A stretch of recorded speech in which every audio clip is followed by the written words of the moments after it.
étudiantes, chers étudiants, bonjour.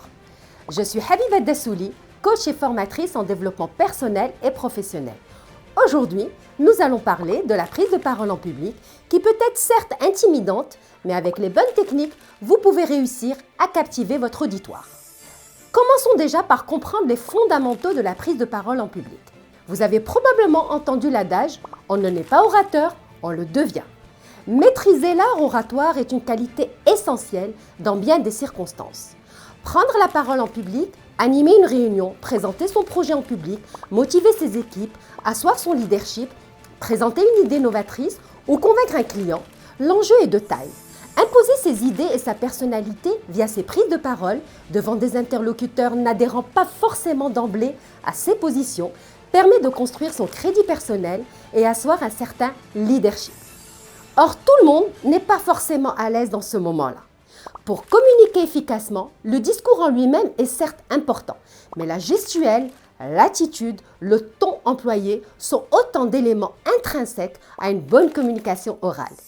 Ils concourent tout autant, sinon plus, à faire passer le message.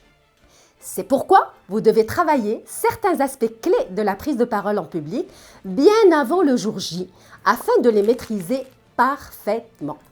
Cette capsule vous permettra de les acquérir. Vous pouvez aussi vous inspirer de livres comme Le pouvoir du storytelling de Camille Gillet par exemple. Passons maintenant à la préparation de votre prise de parole en public. Nous allons parler tout d'abord de la préparation de soi. À ce stade, il est nécessaire de se rappeler un principe de base. Nous avons tous peur de parler en public. Cela s'appelle la glossophobie. Il est important à ce stade de savoir gérer son stress, gérer son trac, pour en diminuer les effets sur son corps, par exemple les mains moites, la transpiration, l'accélération du rythme cardiaque, des nausées peut-être, et à l'oral, éviter les pour combler les vides. On doit aussi parler de la compréhension de soi, l'image qu'on renvoie, nos peurs. À ce titre, et pour citer Gandhi, le plus grand voyageur n'est pas celui qui a fait 10 fois le tour du monde, mais bien celui qui a fait une fois le tour de soi-même. Prenez un moment avec vous-même pour vous poser la question de quelle image je veux donner de moi, de quoi ai-je peur quand je prends la parole, quelle importance cela représente pour moi que l'on m'observe. Suis-je obligé de plaire à tous ou dois-je être vrai et authentique tout simplement? Il faut aussi revisiter sa confiance en soi et son affirmation de soi et faire un ancrage positif en se rappelant toutes les fois où vous avez pu parler en public, défendre votre point de vue et ça s'est bien passé. Enfin, cela peut vous aider également de revoir la capsule sur la gestion des émotions pour essayer de contrôler vos peurs. On peut maintenant parler des techniques de base de l'art oratoire. Rappelez-vous que le corps ne ment pas. En rentrant dans une salle, on envoie plus de 10 000 signaux. Tout se joue les 3 premières minutes. Notre posture révèle ce que l'on pense.